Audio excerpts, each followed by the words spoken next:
So are we starting?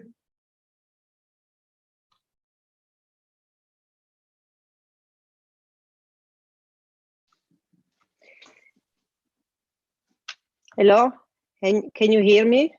Yes. Perfect. Good afternoon or good evening or good morning, depending on which part of the world you are. My name is Daniela Bovolenta, and I work with Bitter Winter, a daily magazine on religious liberty and human rights that you can read at bitterwinter.org. Those who read the Bitter Winter know that we have a special section on the Tai Ji Men case, where we have published 67 articles so far. The number of articles indicates how important we believe the case is as a paradigmatic example of the use of administrative tools to discriminate against a spiritual movement. In these webinars, it seems appropriate to remind shortly what the Tai Ji Men case is all about, so that speakers do not have to repeat it. Tai Ji Men is a menpai, a Chinese word similar to a school of Qigong, self-cultivation and martial arts established in its modern form in Taiwan by Dr. Hong Tao-Tze, who is also well known throughout the world for its peace activities. In 1996, a politically motivated crackdown in Taiwan targeted several spiritual movements, accused of not having supported the presidential candidate who eventually won the election in that year. Tai Ji Men was also a target, although in fact it had not taken any political position, and Dr. Hong, his wife, and two Dizi, a word that means disciples, were arrested. Eventually, Taiwan's Supreme Court declared the defendants innocent of all charges. However, in parallel to the criminal prosecution, a tax case had been started and the tax bill issued. Although the Supreme Court had clarified that there had been no tax evasion, based on a technicality, the National Taxation Bureau maintained the tax bill for the year 1992.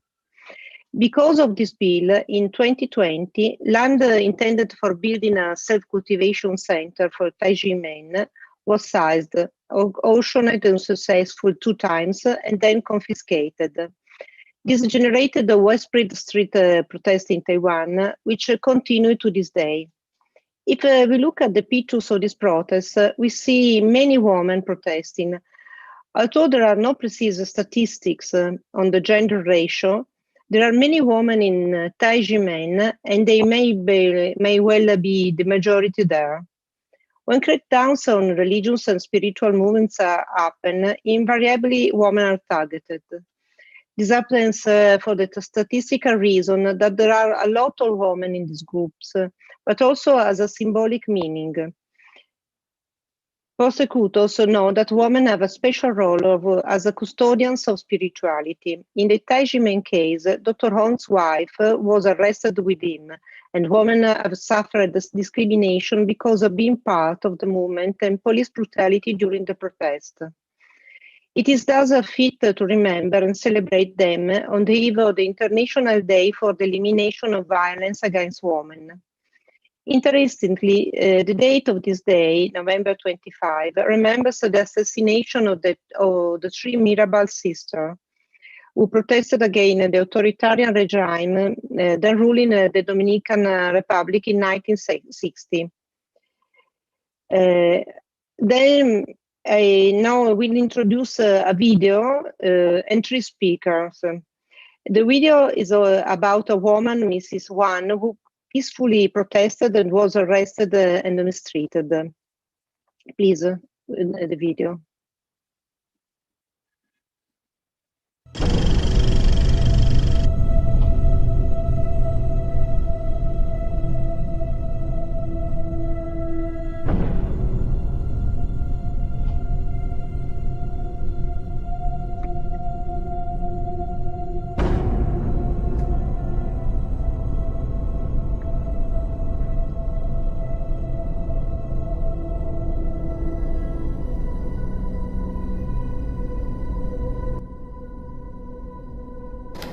是在不规定的时候，你可以开车子。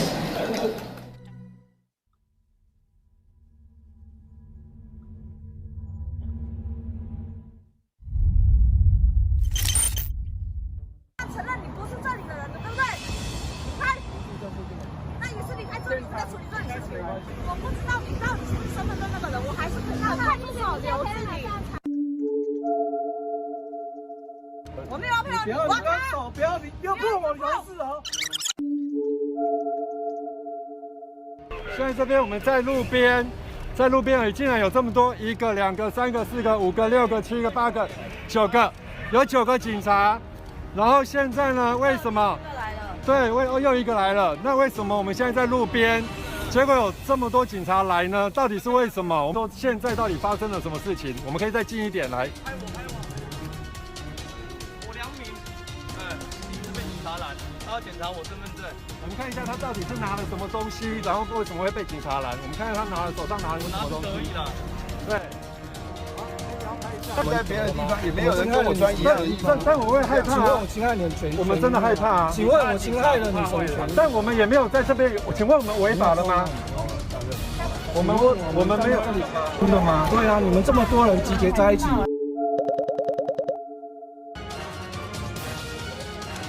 怕你们聚众斗殴，我们没有聚众斗殴，那就好。那就有违法。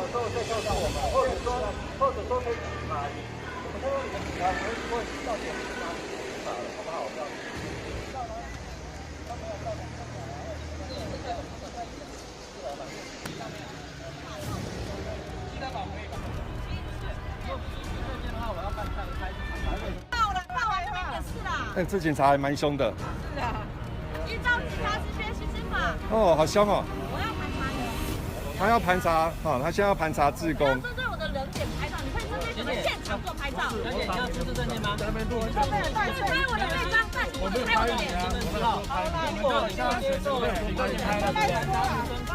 我们现在把至少我们先收证哈，我们先收。不要在旁边一直大小声。好，我们没有大小声。大权利。好，我们现在来听这个，我们在直播。你的权利。好。依照警察。你现在不要讲那么多，然后宣布他的权利。我要现在盘查你身份，请你出证件。如果不出证件，我有权把你带回。这警察好凶哦！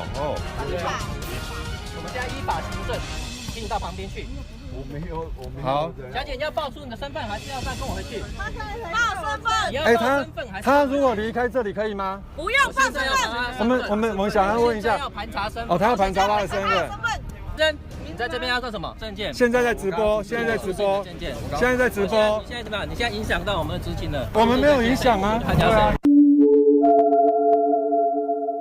当天，警察几乎盘查了所有在场的志工。说你我是依照警察职权依法针对这个地点的人进行盘查。如果你不愿意，我会请你到派出所留置3小时。我会请你到派出所留置3小时。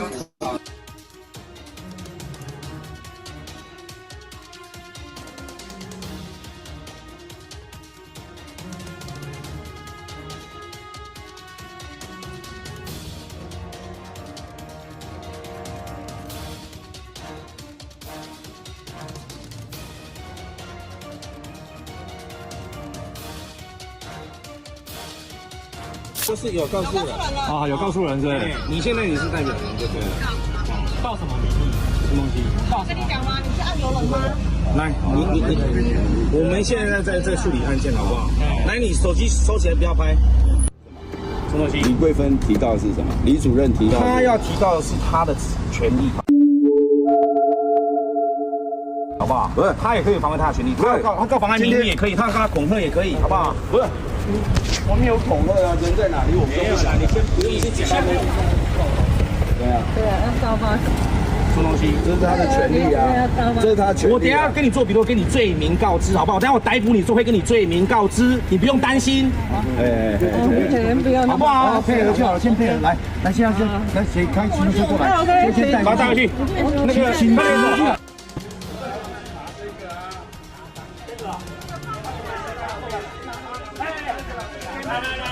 没有搜索令的情况下，未经当事人同意，便径自翻找放在地上不属于黄姓志工妈妈的提袋。最后，警察在翻找自牌后，强行将一张自牌塞到黄姓志工妈妈手中，并未告知任何罪名，以现行犯名义将他逮捕至6家派出所。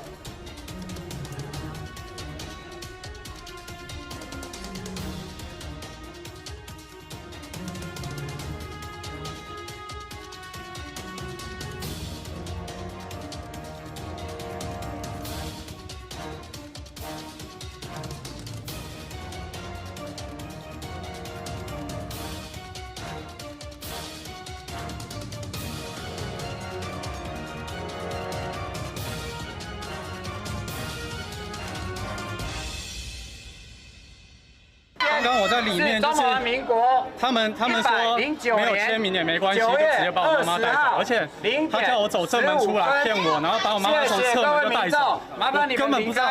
他们就说直接带去地检署，然后没有签名也没关系。为什么把人带走？60几岁的妈妈这样子，你也要给她签名吗？为什么把人带走？60几岁的老人家这样子，下去。哎呦，我现在头脑一团乱哎，就感觉一堆警察围着我，我就好害怕哦。你把人弄成要紧急送医，然后你把人这么小的案件，你竟然滥用职权这样搞，滥用职权，对不对？全世界、全台湾从来没有因为一个举牌，因为所谓的妨碍名誉罪的问题310条，然后你就可以滥用警察权力，你这样警察国家。你怎么可以这样搞呢？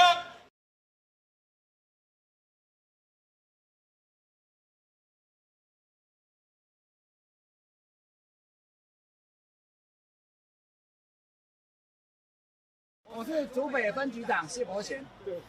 这边竹北分局就是我在当机关首长，所以我出来讲话，我愿意负责任。今天的问题在哪里？我们不可以到人家的家里面去，我只告诉各位，台湾是民主法治国家，不可以到人家家里，指名道姓去举这种牌子，还是那句话，不可以到人家家里，不可以到人家家里去抓。观众朋友们，大家注意一下哈，现在这边我们在路边而已，竟然有这么多，1个、2个、3个、4个、5个、6个、7个、8个、9个，有9个警察。不可以到人家的家里面去。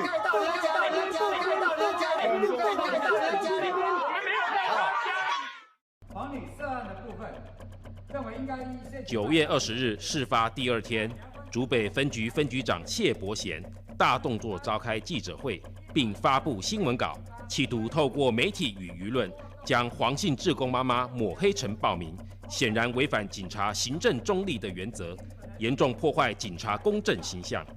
随后9月21日，行政执行署企图合理化警方违法逮捕行为，发布新闻稿指出，志工在执行人员上班经过大门口时夹道怒视、谩骂，甚至拍打车窗，包围公务车妨碍进出，致使太极门案主任执行官李桂芬心生恐惧。但事实真是如此吗？现场的监视器画面还原了事件真相。这支影片的拍摄地点是在行政执行署新竹分署的机械停车场门前。当时李桂芬的车子是在等待停车场的铁门开启，并非遭到法税改革联盟志工阻挡。而且依据影片之画面，志工根本没有拍打车窗等强制行为。那9月9号，他就去这个分署的大楼停车场。那当这个执行官要进这个大楼的时候，他就拍打他的车辆。那个影片我实在看不清楚到底有没有拍打。我没有，我刚刚那个围了7个人，我是没有看到拍打车辆。但是法务部执行署的这个新闻稿，他是有提到的。如果我今天报案，你警察只是他讲什么你就做什么，不用去看事实的真伪。他说他人身受到迫害的时候，就这样拍打车窗，一定要提供影带嘛？那影带你承办人员不会看吗？只因为他是执行官，所以不用看，就有差异的来处理这件事吗？你任何人的报案都必须要有证明，那影带上面也都没有。我们严警犯的最大的疏失就是执行官讲了就算，我就照他的案子去办啊，有错是执行官的错，跟我严谨没有关系啊。你警察没有分辨是非能力，你办什么案子？这就不应该嘛。你没有先看一下他到底有没有像他所讲的事实，我能不能用现行犯抓？这很严重的罪，可以说抓就抓吗？警察的态度、跟警察的行为、跟警察的盘查，对法都不懂，那如何再继续在我们新竹县让百姓有安全感？我想盘查是警察依据这个警察职权行使法第6条，你可以去盘查，但是他必须要明显违反了那6项的行为才能够去做盘查，可是他们都完全没有，你这就是明显侵害到人权的行为。我想警察不应该说知法犯法，而不是穿着警察的制服，我就可以想要盘查谁我就盘查谁。甚至刚刚你也看到影带上面，你谁录影我就盘查谁，这是警察该有的权利吗？人民保姆是这种的态度吗？就是这一样指着人，你看那副嘴脸。我不认识这位警察，但是我觉得他这样子的行为，我觉得我应该要在议事堂上来公开来把他这种的行为来予以谴责，也希望我们局长能够正视这件事情。那请问，这个黄妈妈在公共场所，也就是在那块空地里面，她举个牌子，她到底犯了是什么罪？我不晓得她到底犯什么，我举个牌子我叫犯罪。919只有几个。那个什么税改联盟的，在那个空地上面这样子举个牌子晃来晃去，结果闹到把黄妈妈移送，还搞到半夜，还搞到人家送医急诊。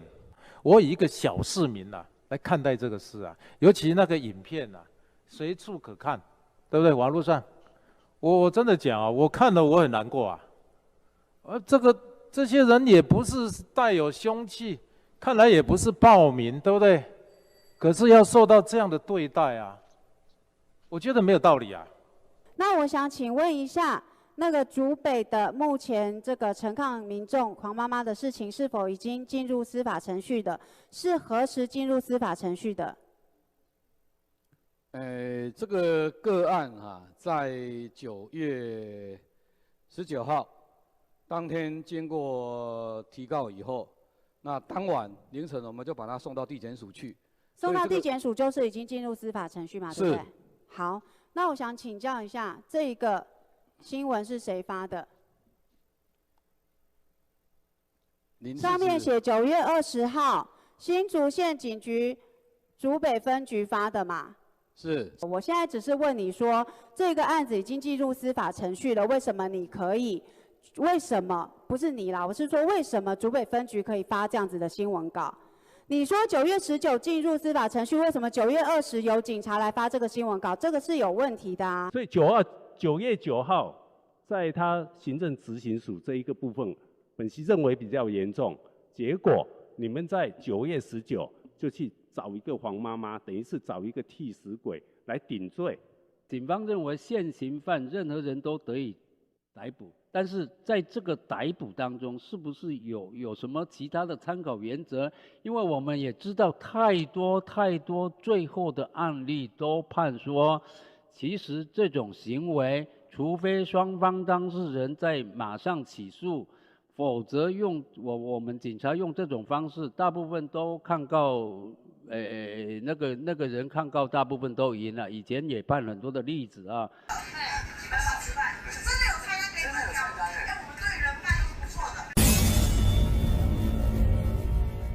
就是为了等你们陈教授，他刚已经问到最后一句话了，然后为了配合你们作秀。这边竹北分局就是我在当机关首长，所以我出来讲话，我愿意负责任。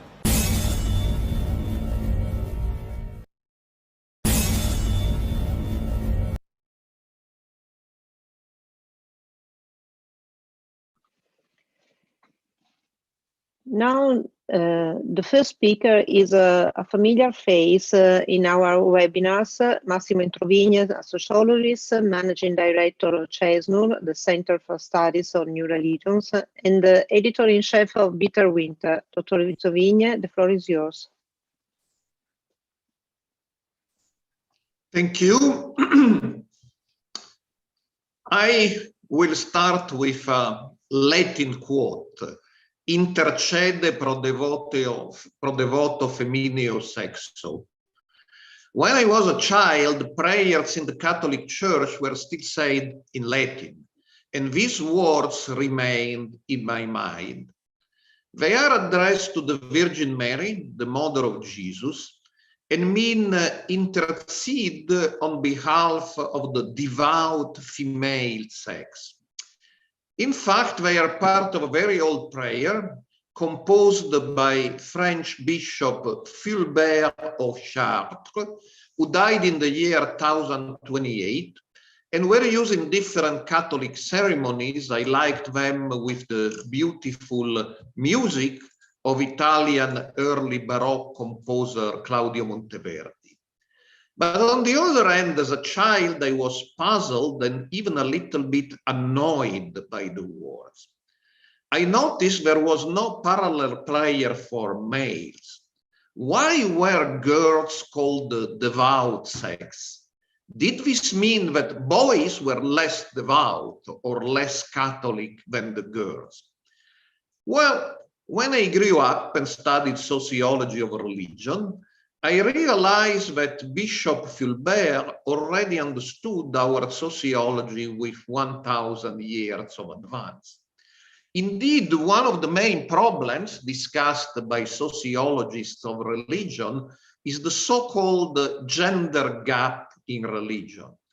That's the fact that the vast majority of religious and spiritual groups through the world and throughout history always had more women than men as members.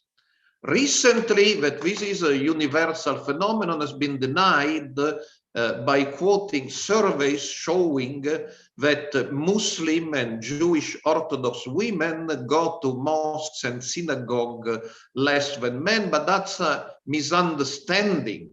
These women have a stronger religious faith and even pray more often than men, but they go less to places of worship because conservative Muslim and Jewish Orthodox women stay mostly at home.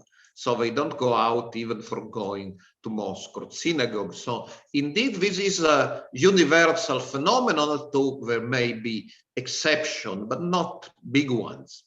So why? An ambitious book claiming to solve the problem was published in 2012 by two sociologists from the University of Aberdeen in Scotland, Steve Bruce and Marta Cebiatowska, under the title, Why Are Women More Religious Than Men? Steve Bruce is one of the last proponents of the now minoritarian thesis that modernity and science will ultimately lead to the demise of religion and spirituality.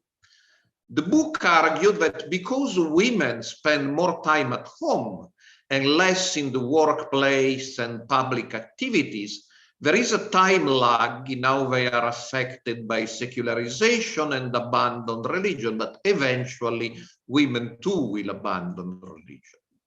Bruce's theory in general, and this book in particular, have been widely criticized. Very few sociologists would agree that religion and spirituality in themselves are disappearing. Although in the West, church attendance is declining, church attendance is not the only parameter to measure religion. Belief may remain strong even when attendance to religious ceremonies decline, and new forms of spirituality may emerge and replace the old ones. Besides, although there were no sociologists producing statistics at that time, the voice of witnesses such as Bishop Fulbert come to us from many centuries ago and suggests that there were indeed more devout women than devout men well before modernization. We can thus regard as more believable theories advanced by other sociologists, including Rodney Stark, that there are biological reasons explaining why women are more spiritual than men. Stark believes that lower levels of testosterone explain why women are less willing to take risks, including the risk of having a worse afterlife by being punished for their refusal of religion. Other scholars argued that the direct experience of giving birth and being mothers is in itself conducive to spirituality. These appear to be secular versions of the theory found in many Eastern schools and Western esoteric movements, that women have a direct relation with the sacred and men a mediated one through women. While the debate continues, a dark side of the gender gap in religion is that those who want to destroy a religion usually attack its women. This has been noted in all persecutions where women were terrorized, detained, tortured, and raped. As Dr. Daniela Bovolenta said in her introduction to this webinar, this is not only explained by statistics. If there are more women in spiritual movements, there will also be more women to be persecuted, but also has a symbolic scope. Attacking the women strikes at the heart of a religion. We saw this at work in the Tai Ji Men case, when its Shifu, Dr. Hong, was arrested in 1996, its Shimu, i.e. Dr. Hong's wife, was also taken to jail.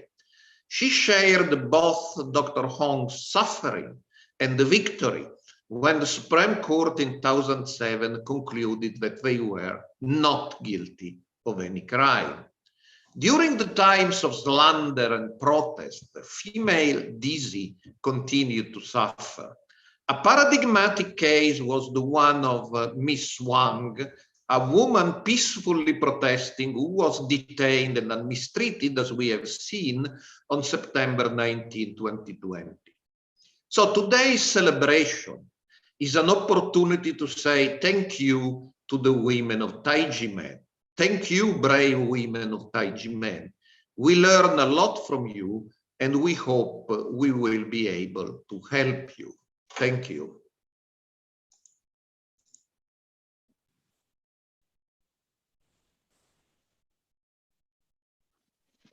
Thank you, Dr. Introvigne. The second speaker is also familiar to most of you, Willy Fautré, co-founder and director of Human Rights Without Frontiers in Brussels, Belgium. And we now will hear from Willy. Please, Willy. Thank you. On the eve of the International Day about Violence Against Women, I first want to hail Tai Ji Men for their promotion internally of women's rights and gender equality. Just a minute, try to get my text. Yeah, okay. So there is no country in the world where women are free from gender-based violence. A World Health Organization survey found that 1 out of 3 women worldwide have suffered from some form of violence against women. However, the full extent to which women experience gender-based violence is often difficult to determine, since it typically happens in private settings and frequently goes unreported. 3 years ago, we published a report on women's rights and religion, which addressed a number of forms of violence, such as domestic violence against women, sexual violence, female genital mutilation, honor killing, and femicide in general. From these various angles, the report explored the ways in which the interpretation of Christian, Muslim, and Jewish doctrines, the religious practices resulting from their teachings, cultural influences, and patriarchal systems influence, motivated, or even justified such violence. We focused on Abrahamic religions, which as organized systems have always been led by men and have perpetuated a patriarchal culture that can be questioned in the light of the current human rights culture. Women have the right to gender equality, respect of their physical and psychological integrity and dignity. An increasing number of women reject the dominance of men and patriarchal social systems over their persons. In the aftermath of our report, we systematically collected cases of violence against women and created a database of incidents per country and per topic on our website, hrwf.eu. In the light of our data collection, we have conceptualized and analyzed various forms of violence. In short, a few examples. First, domestic violence against women means physical, including sexual violence that usually occurs in the home by a male member of the family against women or children. This could be from a father, brother, or other intimate partner. Violence is the most common type of violence experienced by women and falls under this category, but is specifically defined as physical violence, sexual violence, stalking, and psychological aggression, including coercive acts by a current or former intimate partner. As specified by the World Health Organization, factors that are associated with sexual violence and violence among partners include the existence of attitudes that are accepting gender inequality, beliefs in family honor and sexual purity, ideologies of male sexual entitlement, and weak legal sanctions for sexual violence. Female genital mutilation is a form of gender-based violence, sexual discrimination, and a serious health issue. According to the United Nations International Children's Emergency Fund, UNICEF, FGM is found worldwide, with an estimated 200 million or more girls and women having been cut. FGM is most prevalent in Africa, but also common in the Arabian Peninsula and Asia. Cases of FGM have also been reported in immigrant communities in North America and Europe. Girls who are the most at risk are generally between the ages of 0 to 15 and are part of a community or culture that supports the harmful practice. According to the World Health Organization, more than 3 million girls are estimated to be at risk of FGM annually. More than 200 million girls and women alive today have been subjected to the practice, according to data from 30 countries where population data exist. The practice is mainly concentrated in the western, eastern, and northeastern regions of Africa, in some countries in the Middle East and Asia, as well as among migrants from these areas. In 2020 and 2021, we mainly collected cases of FGM in African countries: Egypt, Gambia, Ghana, Guinea, Kenya, Liberia, Sudan, Uganda. But through immigration from those countries, EU countries have also been concerned by the phenomenon.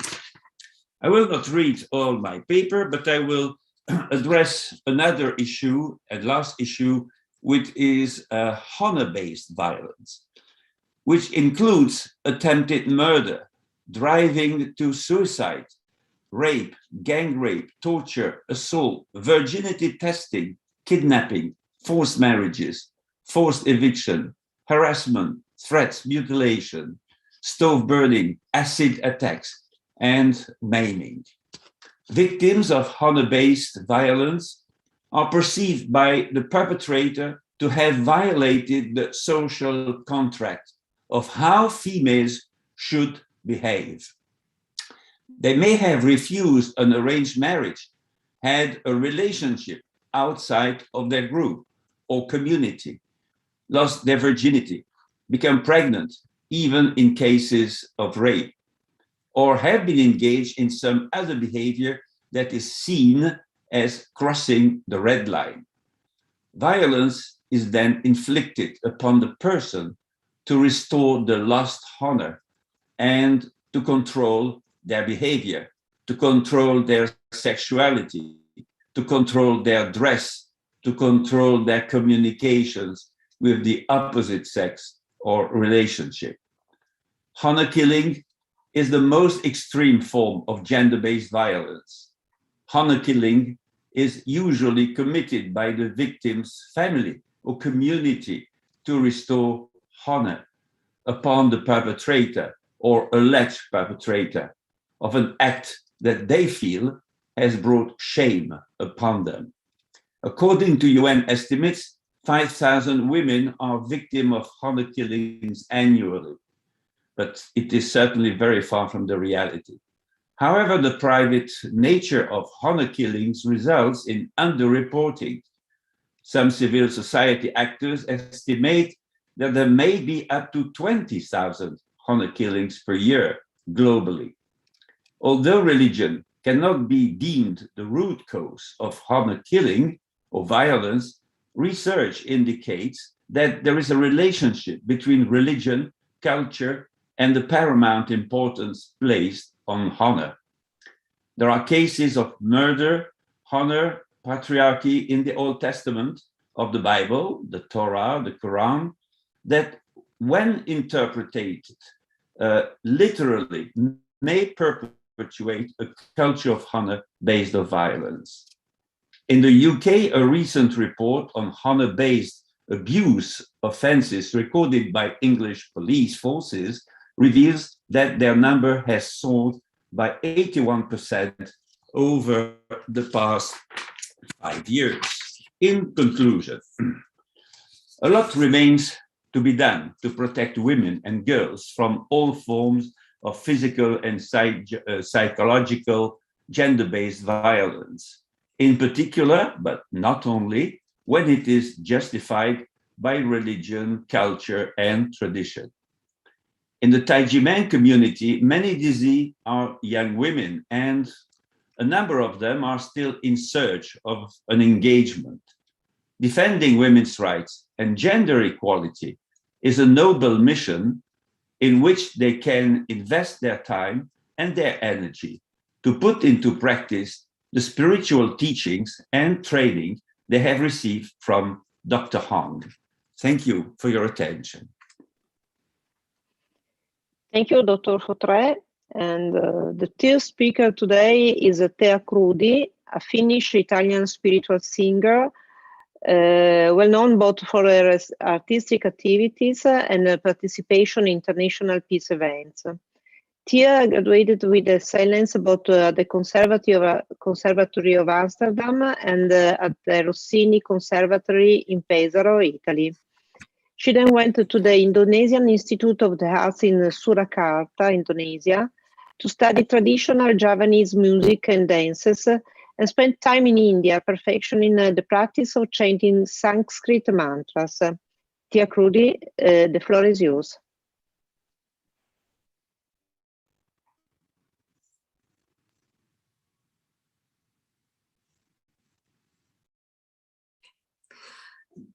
Om Shanti Hom. Can you hear me? Okay.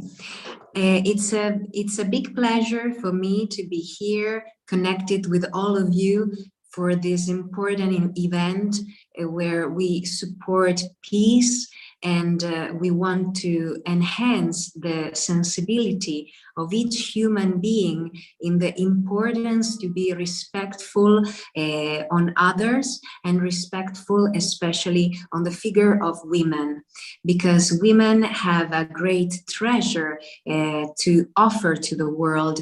Women are very important in our society, and for too many years, thousands of years, this feminine energy has been suffocated and threatened by many situations that we have seen in history. First of all, I would like to thank Massimo Introvigne, who invited me, and Fede Insieme with advocate Francesco Curto, who have invited me to this important celebration of peace. And I would like to begin my speech with this beautiful sentence by a great saint of Italy, who is a woman. And she says, "The strongest and purest form of love is not the one that is born from an impression, but the one that descends from admiration." These words are by Santa Caterina da Siena, Saint Catherine of Siena, a great saint, a great woman, a mystic, a very cultivated human being who gave a lot of spiritual speeches and good example in her life. I begin with this phrase because the admiration, the etymology of this word is very important. Where it comes from? Admiration comes from that which is fabulous, comes from an ethic, human, spiritual lifestyle that is coherent to our nature, that in its origin is bright consciousness, because we are all beings of light. So the more we become bright in our actions, in our way of living, the more admirable we become to the eyes of other people. So this is why it's very important to have spiritual path, spiritual cultures that from different points of view help the human being to become the brightest version of himself or herself. And this is what Tai Ji men want to do in their connections, in their spiritual cultivation of these important teachings that they try to transmit. And violence is the poison of brightness. Violence in all forms, in all manifestations confuses and poisons our good qualities in our society, in our individuality. And where there is this poison of violence, spirituality cannot blossom, cannot born, cannot develop.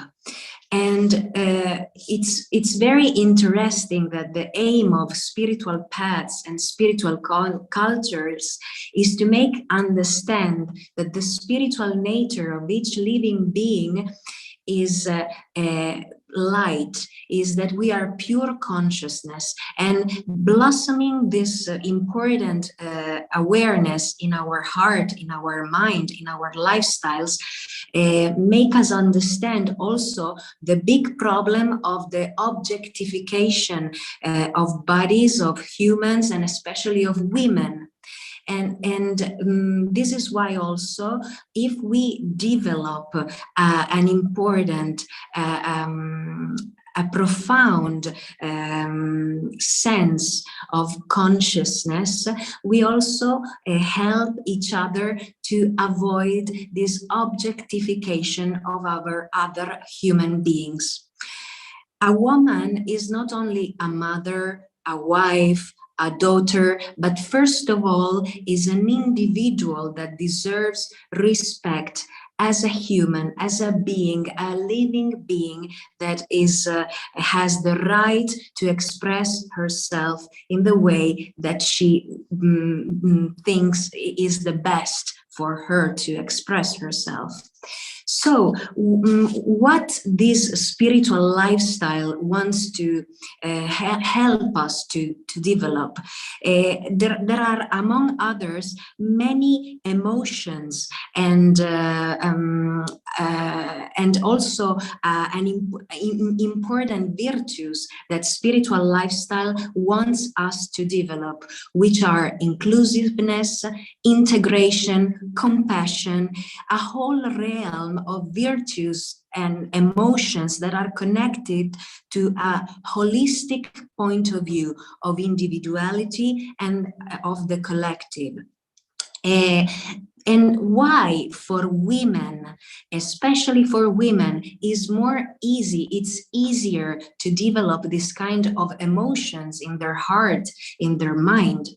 There is an interesting study that has been made in 2014 by the University of Pennsylvania, but also in other countries these kind of studies have been done, where they see that they have investigated the different types of structural connectivity in the male and female brains, underlying the differences present in each of them. And what they have showed that the study has showed that on average, the female brain exhibits a greater connectivity between the hemispheres, between the two hemispheres of the brain, while the male brain has a predominant connections inside each hemisphere. So this is why, in a holistic perspective of life, it's easier for a woman to develop this kind of view of inclusiveness, integration, holistic, embracing many qualities, many aspects of life, and having a circular point of view that is that its aim is to get the union, not the separation. So this is one of the reasons why women are a big treasure for our society, and they can give a wisdom that is very rare when the intelligence of a woman is given to the spiritual research. This is why I also want to read a little sentence by a great yogi, a great master called Guru Padmasambhava, and listen very carefully what one of the greatest masters of Buddhism, of Tibetan Buddhism, said about the importance of women. He says, "The basis for realizing enlightenment is a human body. Male or female, there is no great difference. But if she develops the mind bent on enlightenment, to be a woman, it is better." So this is a beautiful opportunity today to celebrate the sacred feminine energy, to celebrate peace. And I would like to end my speech with a mantra, a Sanskrit mantra that helps to develop peace and respect for this sacred divine feminine energy that is everywhere in the universe, and according to the Vedic philosophy, for example, is the source of everything that is in the universe, is the primordial energy that gives life to everything that is animated in the universe. So I will sing for you the mantra Om Shanti Om, and a specific mantra dedicated to the sacred feminine energy. Om Shanti. Om Shanti. Shanti, Shanti, Shanti. Om. Om Shanti. Om Shanti. Shanti, Shanti, Shanti. Om.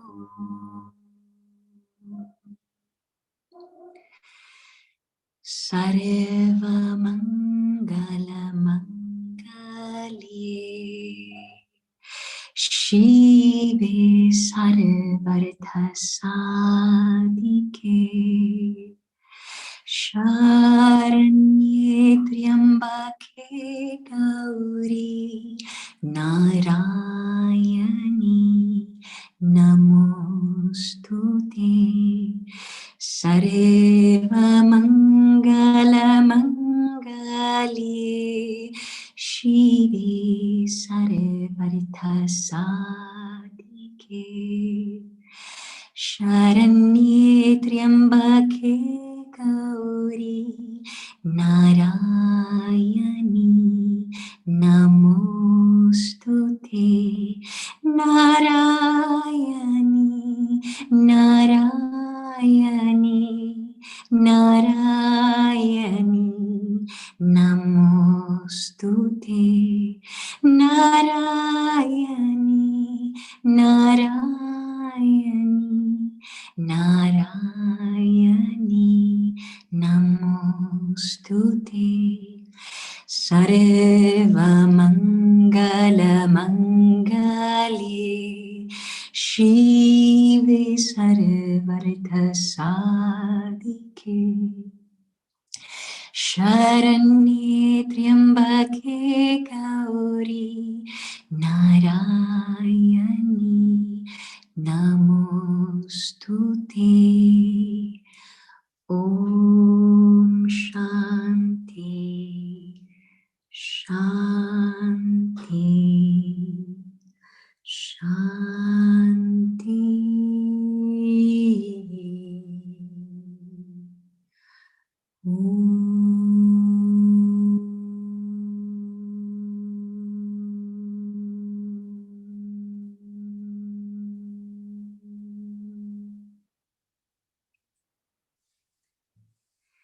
Thank you, my dear friends.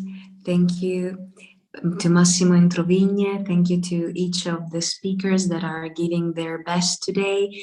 And I want only to remember that Sanskrit is a universal language that has an effect on our brains, even if we don't know the meaning of the words that I sang. But these vibrations of peace help our cells to purify, to be more relaxed, to go in a level of concentration and stability that is more peaceful. So I hope that you sensed the effect of this great ancient language, and I hope to see you soon. Hari Om, Om Shanti. Thank you, Thea Crudi, for her speech and also for her beautiful voice. Now I pass the relay baton to Alessandro Amicarelli, a human rights attorney based in London and chairman of the board of directors of FORB, the European Federation of Freedom of Belief.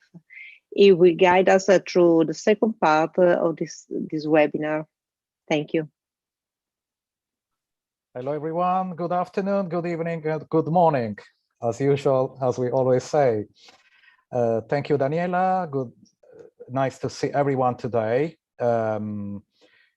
Very interesting presentations by Massimo, Willy, and from Thea as well. I really loved it. Also, the chant was very interesting.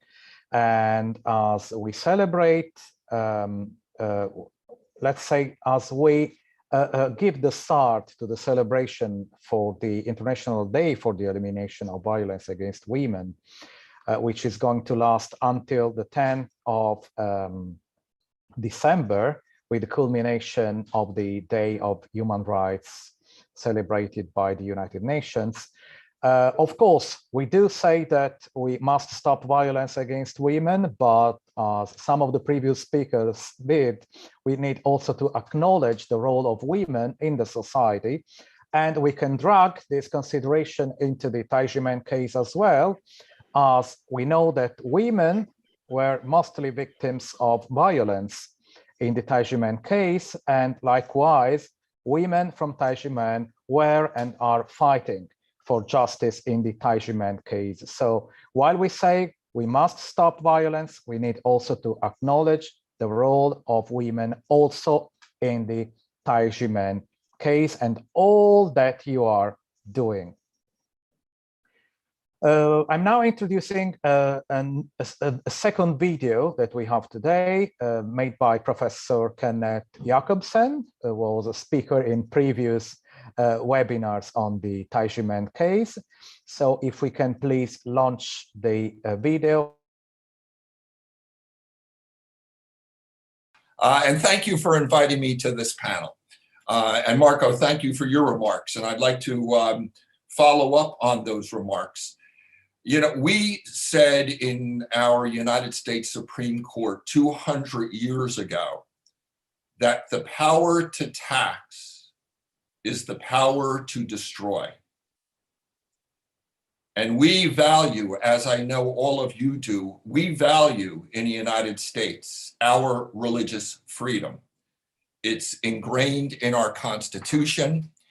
It is something that we hold very dearly, as we do the separation of church and state, which is very important to allow religions that are not state-sponsored or state-dominant to thrive and to survive.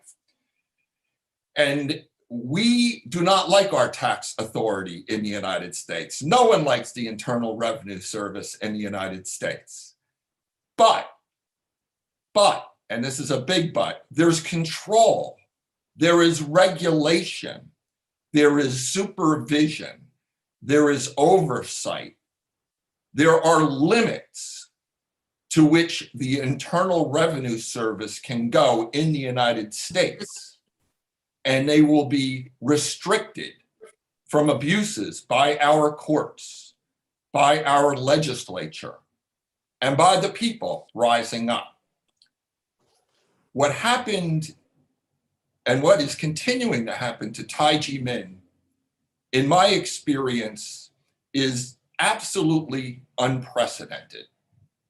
You have had a failure, a collapse of all branches of government in Taiwan in the Tai Ji Men tax case. And I say that seriously and not lightly, because I have been to Taiwan, I have lectured in Taiwan, I have vacationed in Taiwan, I have grown to know a lot about Taiwan and its people. So these are not the comments of some outsider looking in. I've been there, I've experienced it.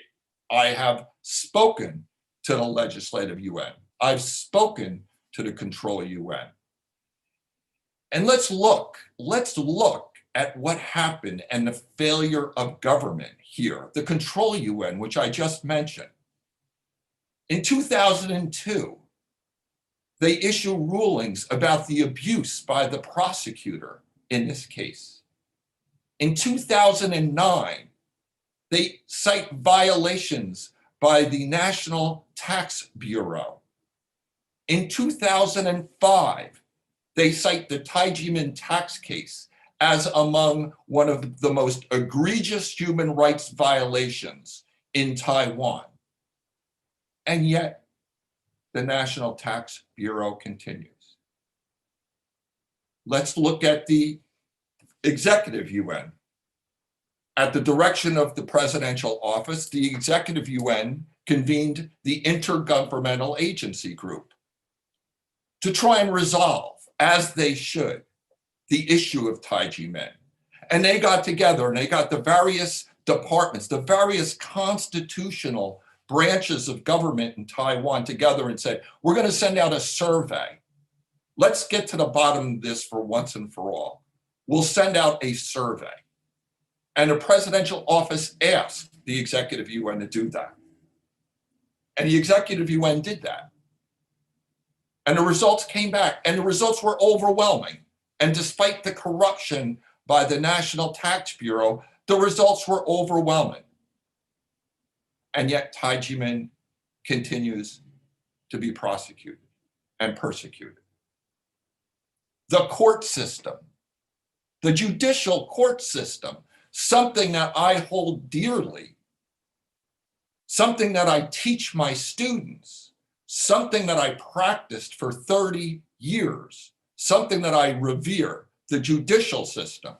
You have the Supreme Court, the criminal division of the Supreme Court of Taiwan in 2007, finding no tax fraud, finding no tax evasion, finding absolutely no criminal conduct or inappropriate conduct.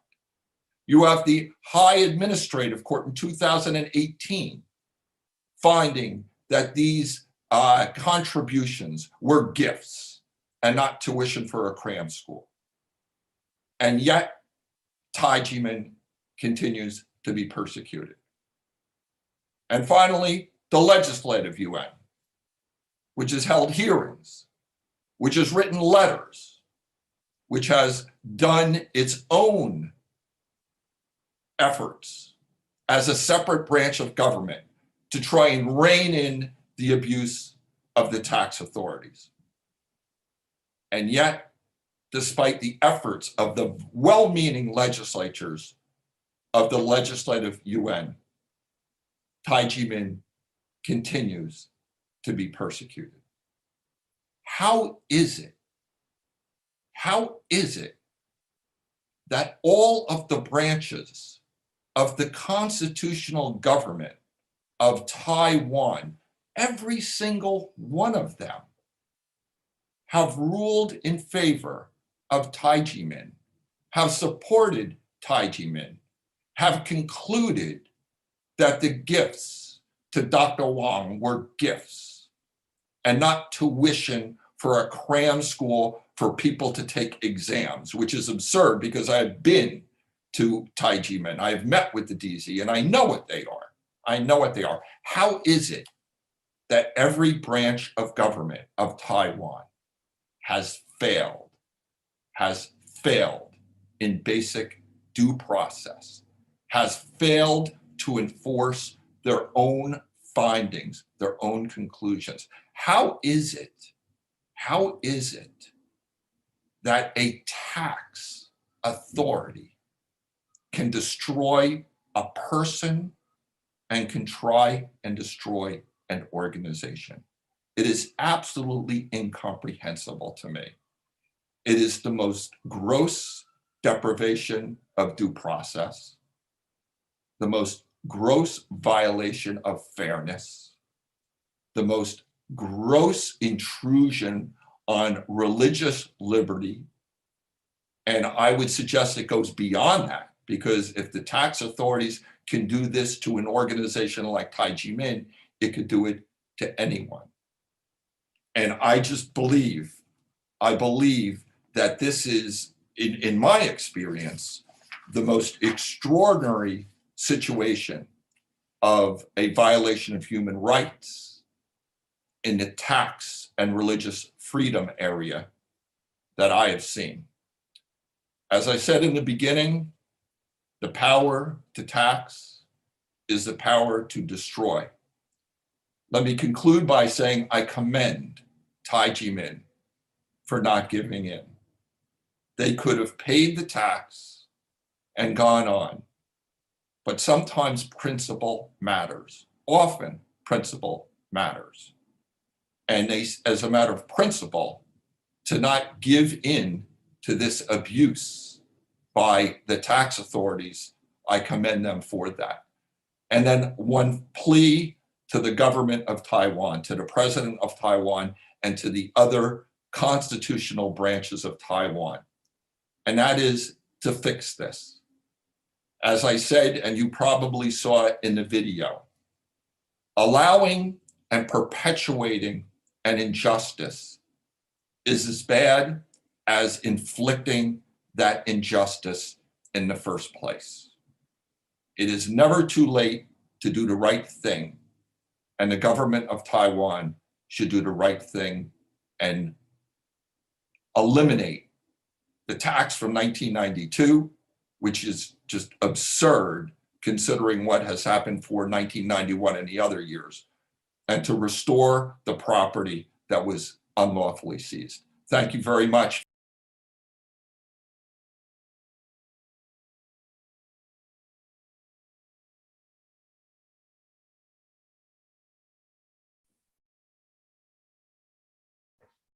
Okay, thank you to Professor Jacobsen for the very interesting remarks. And that's true, it's never too late to go back and stop the persecution of Tai Ji Men in Taiwan. That's the reason why we all are pushing this change in Taiwan internationally. We now have one more presentation. It's a video again because of the time zone difference. Mr. H.N. Lam, Human Rights Observer, Association of World Citizens. And then we will have one more video afterwards, please.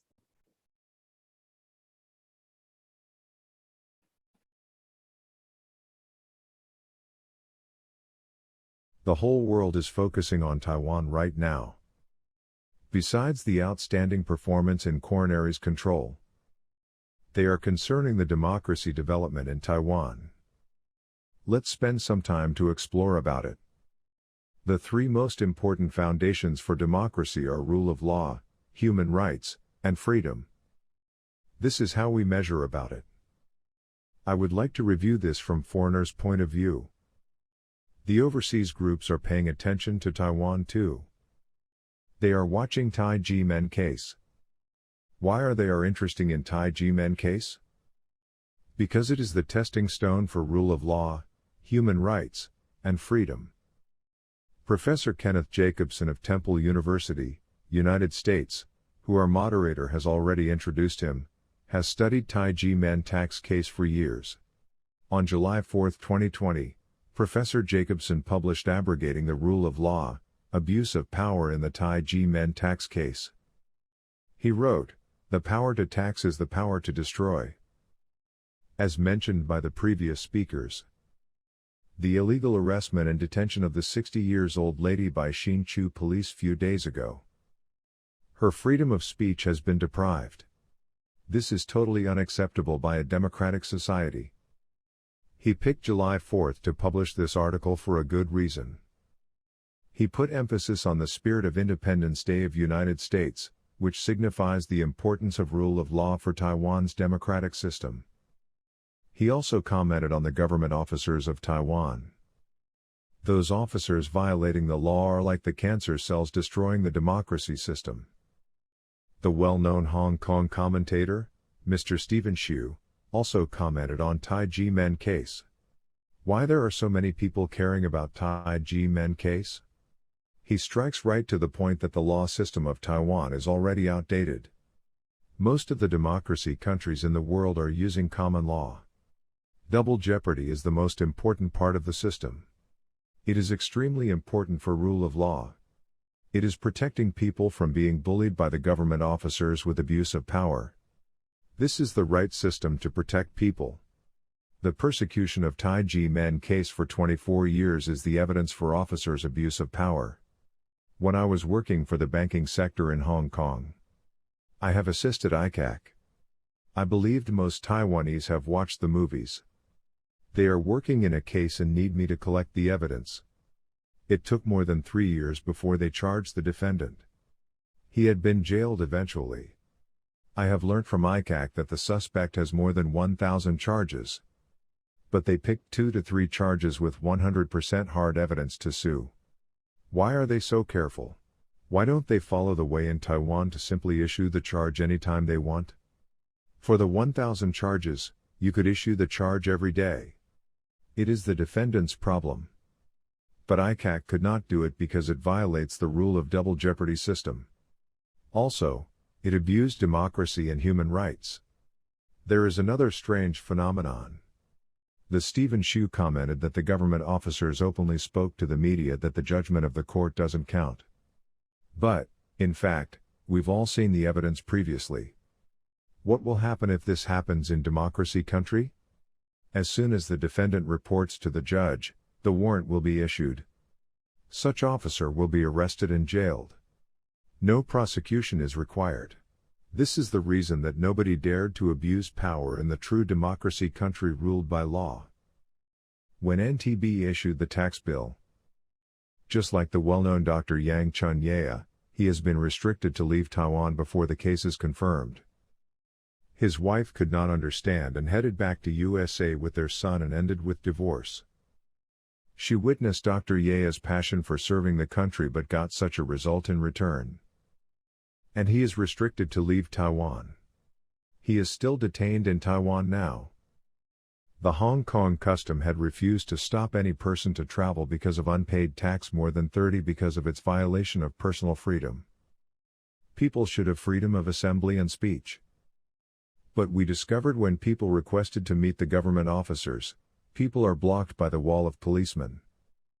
They are not against the people but just carry out their orders. Are the people's voices been heard? Obviously not. Based on Tai Ji Men's case, I have attended the Europe region meeting of the World Taxpayers Associations in Copenhagen.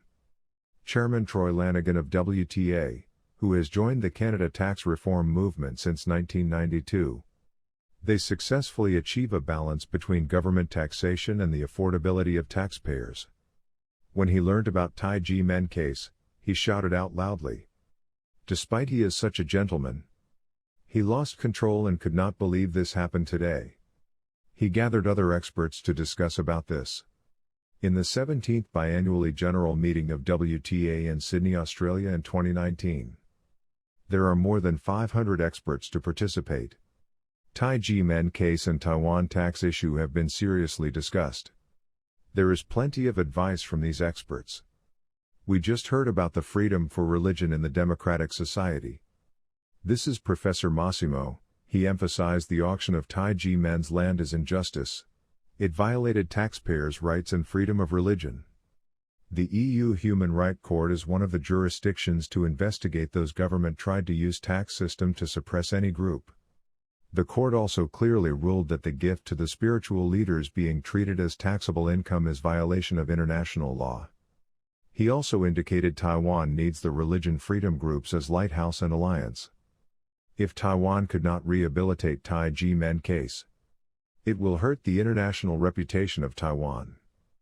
The injustice to Tai Ji Men case by Taiwan government is the injustice to the whole world. We have heard many voices from different angles. They all aligned with our conclusion, but it is still not heard by the government. To summarize, Taiwan's democracy is in the transition mode. It has not reached the true democracy. Therefore, we requested President Tsai be braved with her wisdom.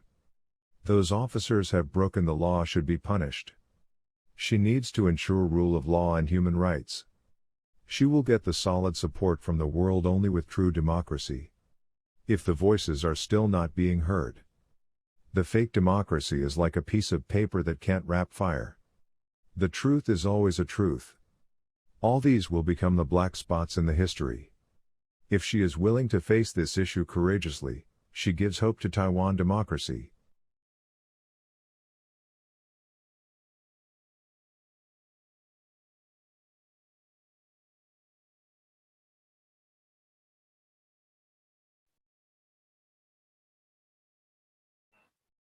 Okay, thank you very much for the presentation.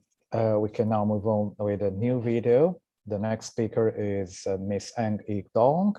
She is a company director, business owner, and most importantly, a Dizi of the Tai Ji Men. So we have a new video now. Thank you, please.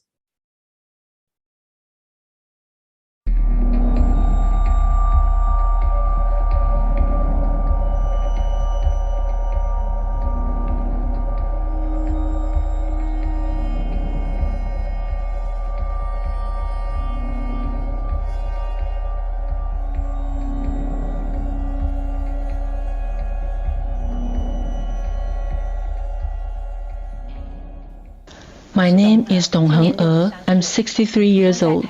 I was born in Baoli, a village at the southernmost tip of Taiwan. I'm the fourth of 5 children in my family. When I was 1 year old, I was in a major car accident, which left me with health issues with my spine and gastrointestinal system. Later, I left my hometown to study in the north, where I subsequently worked, got married, and had children. Trying to make a livelihood in a major city was really stressful for me. In September 1992, I was fortunate to become a part of Tai Ji Men. I'm grateful to my Shifu for accepting me as a Dizi. I practice Qigong, cultivate my mind, and foster the wisdom of life. For the last 30 years, I have benefited a lot. I maintain my health in body and mind, have sufficient vitality, and take good care of myself and my family.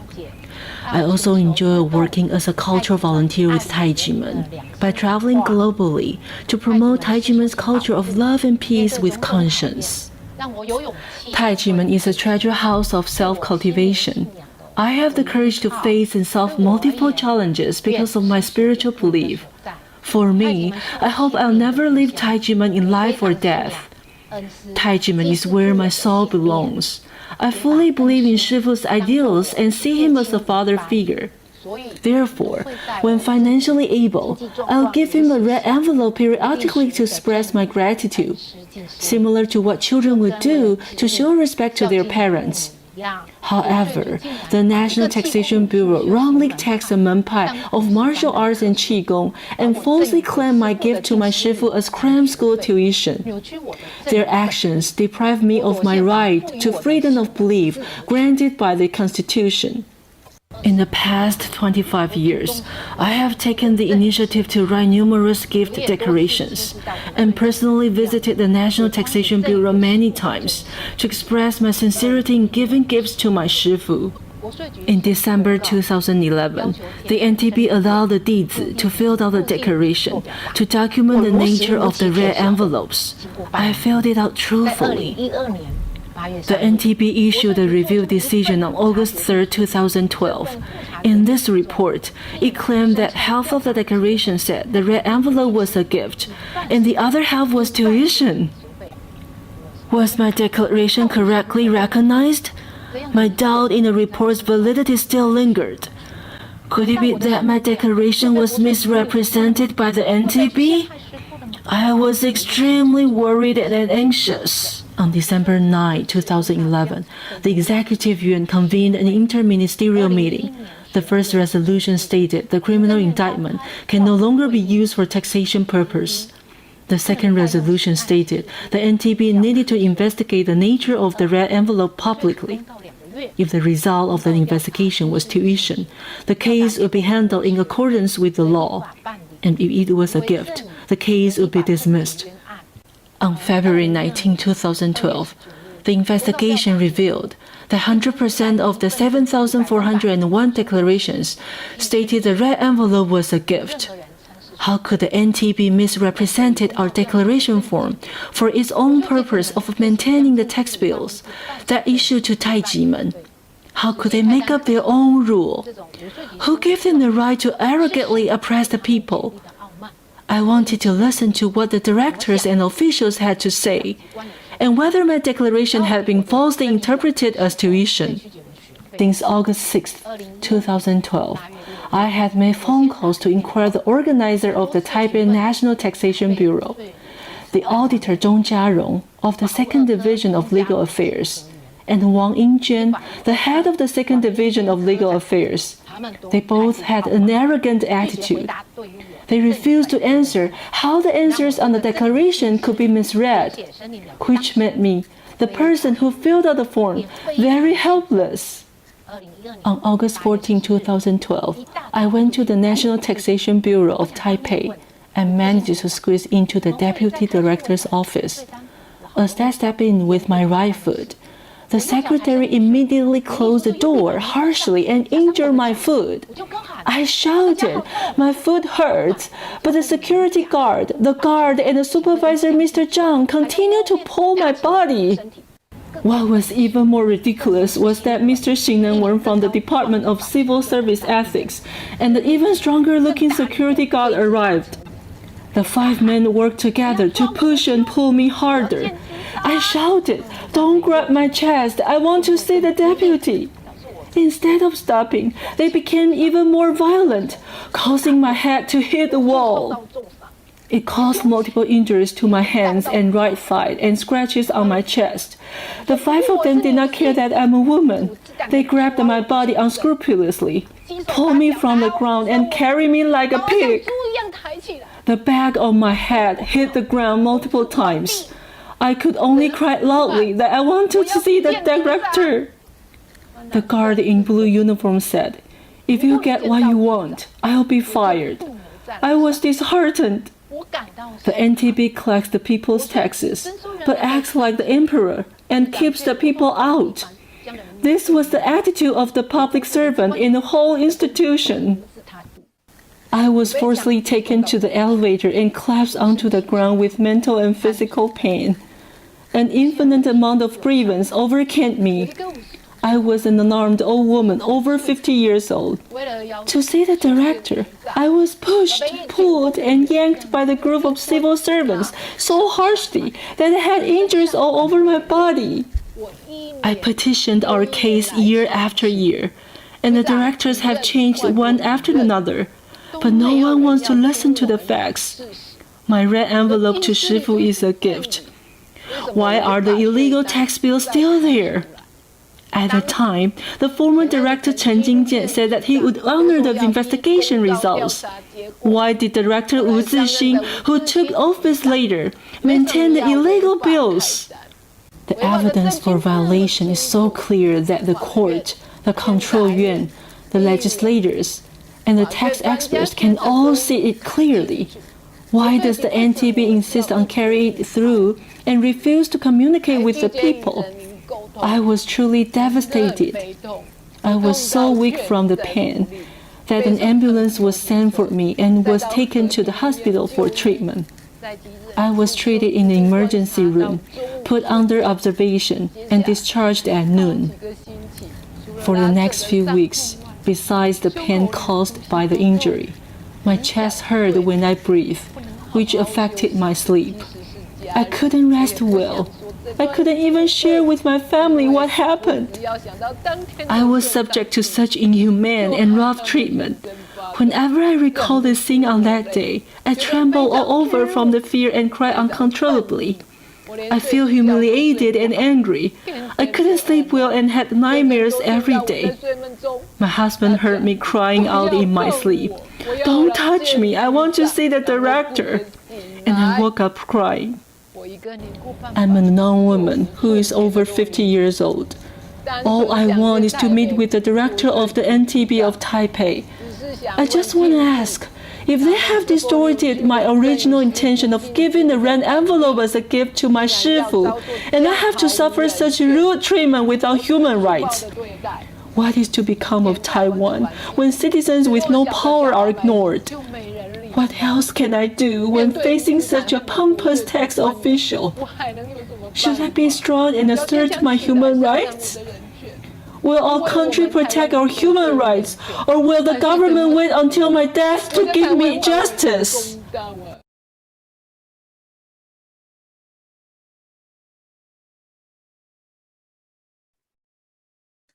Very moving testimony. As usual, it's very shocking to hear when these cases of state abuse happen. So thank you to Ms. Dong. And now we have another Dizi of Tai Ji Men. She's an educator, Ms. Susan Su. Please, the floor is yours for your live presentation, please. Hello, host and guests.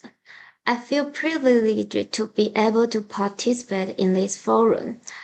I am a Tai Ji Men Dizi, and I'm grateful to Dr. Hong Daozi, the Tai Ji Men Shifu, for accepting me as a Dizi. I used to be very self-centered before, only concerned with my own emotions, ignoring the wider world beyond my vision, and was frequently trapped in my own emotions without realizing it. Psychological impact in the body, physical discomfort of all kinds make it difficult for me to give a good look to the people around me. When I was a junior in college, my father passed away suddenly, leaving me at a loss for words. Fortunately, my mother, who is already a Tai Ji Men Dizi, is surrounded by a number of brothers and sisters who are full of positive energy. Their warm and appropriate care and understanding makes me want to become a Tai Ji Men Dizi and hope that I can also find stability in my heart. I was in the mood to be saved at the time, and I had no idea that becoming a Tai Ji Men Dizi would make such a big difference in my life. Dr. Elaine Vadov, the organizer of the UN Youth Assembly, graciously invited my Shifu to attend the 3-day event in 2008. The idea of making the world a better place was shared by people from all over the world. People gathered to advocate for human rights, survival, poverty relief, and environmental sustainability. The social networks nowadays make it possible to meet in the air without distance, just as we do now. But when I was sitting in the United Nations conference hall with young people from other countries in front of me, encouraging each other on various issues, I was shocked. This world is relevant to me. Fortunately, I was able to travel to several countries with my Shifu to spread the culture of love, peace, and conscience. Many heads of state, officials, NGOs, and even those we were destined to meet on the road or gave Tai Ji Men high recognition. I'm so happy to be able to follow Shifu all the time to help the world. However, we must admit that even though so many people are dedicated to the promotion of love and peace, domestic violence, which has existed since ancient times, has not decreased. These are serious social issues that exist in every country. The World Health Organization reported in March 2021 that 1/3 of women worldwide, or approximately 736 million people, have suffered physical and sexual violence. Intimate partner violence is the most common type of abuse in the world. However, the study's author also told the media that the actual figure could be higher because many women are afraid to report instances of sexual violence for fear of being humiliated. Women who are treated with unequal violence by their intimate partners in domestic violence are in fact the epitome of all violence. The abusers are all from whom they originally trusted or relied on. For example, people who trust their government are treated unkindly by government agencies in their close relationship with state, and the government commits acts of persecution in various seemingly civilized forms of violence against of the people, resulting in state violence. Is there any way to prevent the abusers from engaging in such violence? On the eve of International Tolerance Day on November 15, 2021, Giuseppe Cicogno, director of FEDICIAME, presented an essay in the webinar, witness tolerance, scholars, NGOs, and the Tai Ji Men case co-held by CESNUR and the Human Rights Without Frontiers. In the essay, he stated that Taiwan's legal system is complex and, as a result, has some distortions. However, if Taiwan's government agencies maintain goodwill in addressing the system's shortcomings, they may be able to correct themselves and solve their own problems. The Taiwan government intends to carry out transitional justice, but justice should not be differentiated. The Tai Ji Men case can be called the tax persecution 228. Is recognized by the experts and the scholars as a high-profile case in Taiwan's legal taxation. Taiwanese government to rectify the unjust Tai Ji Men case is of great significance to Taiwan's human rights. Regrettably, it appears that the Taiwanese government has not amassed sufficient goodwill to resolve the false Tai Ji Men case. Instead, from 1996 to the present, the repeated publication of false information and the use of the media to fuel public opinion have caused the Tai Ji Men suffer injustice, and misleading public opinion has caused significant damage to the reputation, character, and spirit of countless Tai Ji Men Dizi, which is a form of bullying and violence. A group of young Tai Ji Men representatives, including myself, created a whirlwind of happy energy at the United Nations Youth Conference in 2008. My life has changed dramatically because of my Shifu's guidance and the company of my brothers and sisters. It reminds me of an experience when I was in school. When my university professor knew that I was practicing Qigong in Tai Ji Men, he warned me, beware of being duped by Tai Ji Men. My schoolmates, whether older or younger, all heard it. At that time, interpersonal relationships and the concern of my teachers were almost the focus of my life. And I was worried that they might have misunderstandings. So I replied immediately, it's not possible. I, who practice Qigong in Tai Ji Men, know the truth. Looking back, I see that the government's persecution of Tai Ji Men has also made my teachers and peers victims. For a lifetime, they may have misunderstood this high-quality group. The government has not apologized to us to this day. The 9/19 Zhubei incident occurred even in September 2020.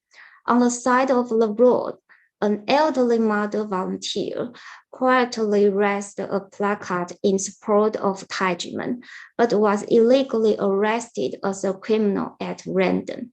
She is a woman who has been persecuted by the state. Only this time the perpetrator of violence is the police on behalf of the people's mother, is even the children were educated. When their lives are endangered, the police are the people they can call for help.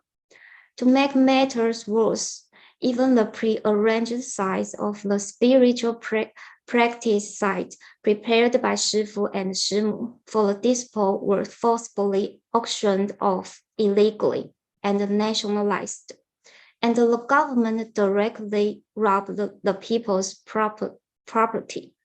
How many wrongdoings will this ridiculous accomplice structure commit? I'm grateful to so many internationally renowned experts for listening to us, allowing us to speak, and standing up on the world stage. In this chaotic time, there are many people from all walks of life who are steadfast in strengthening us, then warming us and fighting alongside us. To have more good to be passed on to the world, we will undoubtedly stick to it and ask the government to face and correct its mistakes. This concludes my presentation. Thank you for taking the time to listen.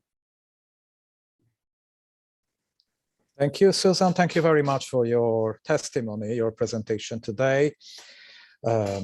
We had quite a few very moving testimonies. Also, the previous speaker who was beaten just for asking to see the tax bureau officer was very bad story we heard about today. We can now move on with the next presentation. It's a video presentation again by another Diz from Tai Ji Men, retired civil clerk, Miss Ho Lin Yoon. Please, let's watch the video together. Host and good friends on the Zoom call, good day. I would like to share my story with you all today. I've been weak and sick growing up. Rhinitis and asthma made life really hard. Whenever I had an asthma attack, I couldn't breathe. My eyes were often sensitive to light, which made it hard to keep them open. Every day, I had to take a break around 11 a.m. in order to keep me going for the rest of the day. And undoubtedly, it seriously affected my work performance. Then at the age of 5, my mother left us. All of a sudden, I didn't have anyone to rely on. Soon, anxiety and low confidence followed. Life after marriage was not smooth either. All the setbacks caused imbalance both physically and mentally. Eventually, my body collapsed. Worst of all, I didn't even have the strength to wring a towel or hold a pen to write. Though I was hospitalized for a thorough examination, doctors couldn't figure out what was wrong with me. In 1993, my brother-in-law introduced me to Tai Ji Men to practice Qigong. In the mentorship formalization ceremony, Shifu said to me, "Why do you have so much going on in your mind?" That was the first time ever in my life that I felt someone understood and cared about me. It still warms my heart whenever I think of that moment. It brought peace and harmony to my heart. Since then, I have practiced Qigong diligently, helped to clean the academy when I had time, and enjoyed listening to brothers and sisters' stories of practicing Qigong. I have learned to think positively and how to relax and enjoy life, which helped improve my physical and mental condition a lot. My asthma had stopped, my rhinitis had gradually gotten better, and I started to feel happy. I have totally transformed from lingering on my feeble existence to a healthy and lively person. On December 19, 1996, 3 years after I joined Tai Ji Men, the then prosecutor Hou Kuan-ren led armed police to search Tai Ji Men with no legitimate reasons. That night, I went to the academy to find out what was going on. I saw that the academy had been rummaged through, and some senior brothers and sisters were taken to the city investigation department for questioning. I couldn't help but start to worry that I could be the next one to be questioned. After all, I had been helping out with similar matters at the academy with them. All of a sudden, I was overwhelmed with fear. What do I do with my little children if I was taken away? Will I lose my job in the government? What if father finds out and gets mad at me? Waves and waves of worries and anxiety pulled me back into a state of chronic panic and nervousness, and eventually caused psychosis. For so many years, I either couldn't sleep or woke up with a nightmare. And because of the biased reporting on the news about Tai Ji Men raising goblins and evading taxis, my 2 children were teased by classmates and paid special attention by teachers. As a mother, I felt helpless and heartbroken. Since then, I was often bullied at work. Colleagues whispered gossip behind my back, and suddenly became quiet, then broke up when they saw me coming. I had to face the situation almost every day. Later, Hou Kuan-ren formed a self-remedy committee and called upon the public to sign up as victims for a monetary reward. My husband asked me to sign up, but I refused. It was my own decision to join Tai Ji Men. I found a good place to help myself gain peace of mind and live a positive life in Tai Ji Men. This place is different from what's been said in the news. Furthermore, how could I sue someone to whom I am indebted? Therefore, I continued to go to the academy to practice Qigong. However, I often found myself locked out of home afterward. It was often my son who helped to let me in. However, because I did not obey my husband and insisted on practicing Qigong, he beat me when I got home. He finally stopped when my son blocked and begged him to stop. I was so afraid of the physical violence that I would sleep on the floor by the dining table. During that period of time, I was in a constant state of stress, helplessness, and sleeplessness. All I could do was grin and bear it. Gradually, I became a person with no voice at home. However, even though the situation was so difficult, I still insisted on practicing Qigong at Tai Ji Men because Shifu taught me to face difficulties in a positive way. I would never give up. I could only encourage myself to be brave and move forward. Once at a seminar, the instructor made a comment in the class that Tai Ji Men was an illegal organization. As a Tai Ji Men Dizi, I knew the truth. So I raised my hand and reminded the instructor that, as a teacher, he ought to be careful in verifying the information before making such a comment, because it would have a great impact. At that time, public opinions were all against Tai Ji Men. I encountered a lot of difficulties. I also knew that many brothers and sisters were afraid to come to practice Qigong because of their families' misunderstandings and pressure from public opinion. Later, some got sick and passed away. This made me really sad. All of this was the result of Hou Kuan-ren's abuse of power and defamation of Tai Ji Men. Now, after 25 years, the Tai Ji Men case is still not closed, despite the decision of the third judicial instance that Tai Ji Men is not guilty and does not owe taxes. National Taxation Bureau even auctioned off Tai Ji Men's sacred land based on Hou Kuan-ren's illegal indictment. In fact, during the course of the case, the Taxation Bureau has abused its power illegally in many ways, such as Zhang Shenghe's alteration of official documents using the whiteout. He promised to revoke the tax bill at the public hearing of the Legislative Yuan, only to break his own promise later on. He unlawfully froze people's property and enforced an illegal execution on the property. He continued to issue illegal tax bills against Tai Ji Men, ignoring the court's ruling. He issued tax bills after the taxing period has expired, which is not only illegal, but also invalid. This is how the Taxation Bureau runs the business.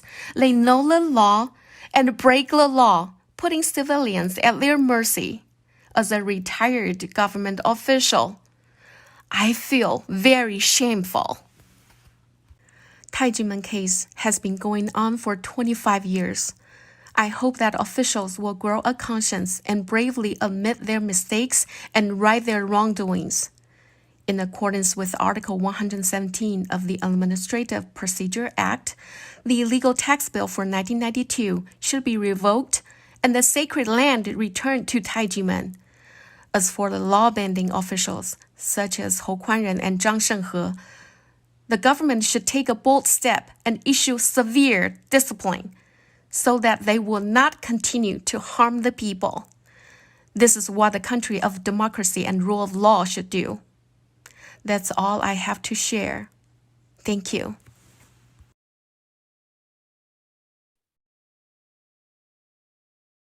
Thank you very much. And this was one more very moving testimony. We can see how state violence can influence people's lives, family lives, and people living in fear for a very long time. apart from suffering, physical and mental issues. We now have one more testimony by one male Dizi of Tai Ji Men, firmware engineer, Mr. Paul Chen. The floor is yours for your live presentation, please. Thank you. Hello, everyone. It's an honor to share my story here. I believe when you first see me, you will get the impression that I am a bright and positive person. But in fact, I was not like this before. I was very shy and terrified to speak in public, and I was stuttered whenever I spoke. I also had little confidence and often doubted whether I could achieve something. Luckily, my Sifu, Shimu, and my parents and fellow brothers and sisters always encouraged me to have confidence and to believe in myself.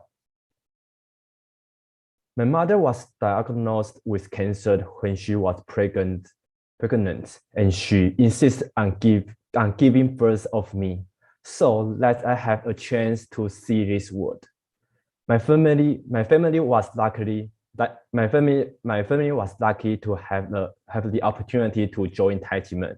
I grew up here, and because all of my family have practiced Qigong, my mother was able to spend 17 years with us. And my mother passed away a few years ago, and I really cherish these 17 years with her. And fortunately, I also grew up in a large family of Tai Ji Men with brothers and sisters, and my beloved Shifu and Shimu, who always lead me back to right ways when I go off track. Whenever I confused and unable to see clear my future goals or direction, I will think my Shifu. I remember there is a time I saw my Shifu and he saw me. Then he came to me and patted my shoulder and nodded his head. I saw love in his eyes, and his action wound me up. I was deeply encouraged. This simple interaction really touched my heart and inspired me. After that, I regained my confidence and was able to calm down with self-reflection and eventually found my goals. And I also have had many opportunities to travel around the world with my Shifu to promote love, peace, and conscience. I remember in 2018, I went to Bahrain with my Shifu, and one night there was a ceremony of ringing a bell of world peace and love. I was really touched when hearing the sound of the bell resonating in the venue, because it is so difficult to live in peace in the current chaotic world.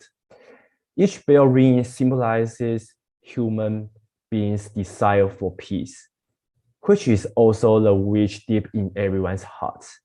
I'm really proud to follow my Shifu and to do such a meaningful action.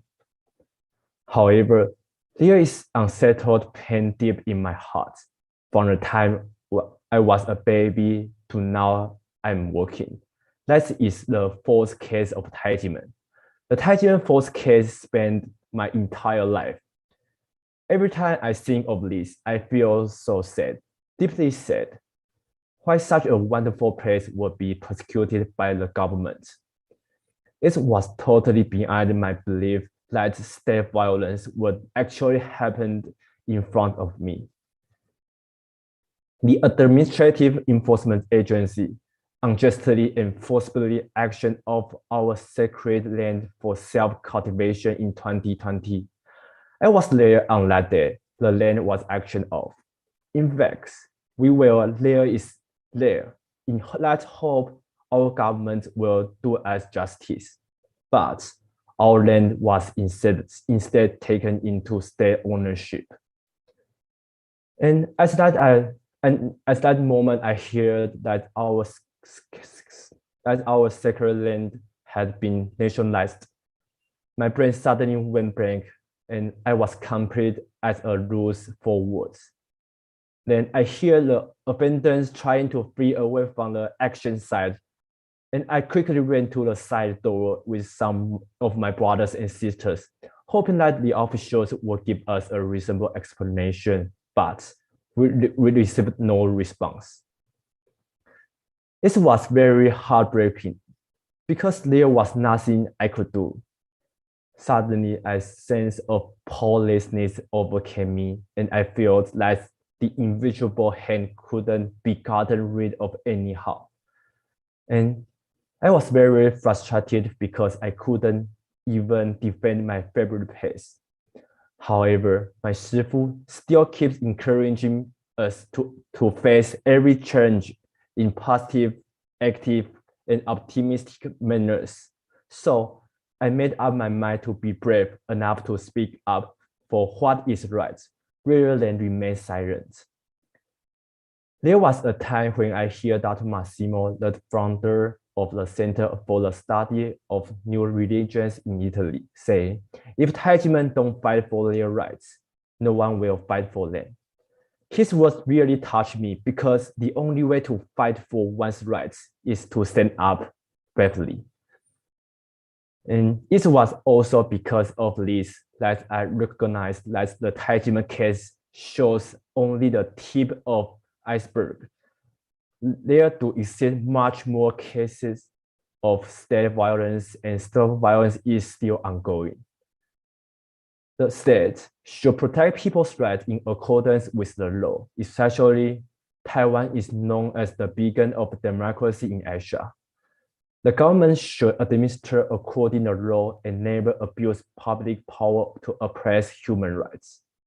However, people are now forced to take on the streets because we have exhausted all the means in the his systems, but still unable to get justice. We want the government to hear our voice. I have also used my free time to join the campaign to advocate for legal and tax reform, and to call for public attention to the issue of the law, taxation, and human rights in Taiwan. Now, I would like to conclude my sharing with a quote from the leader of the Indian nationalist movement, Mr. Gandhi. An error doesn't become truth by reason of multiplied propagation, nor does truth become error because nobody sees it. Truth stands, and it will not be changed by time or by any false evidence. Therefore, we will never compromise regardless of any state violence.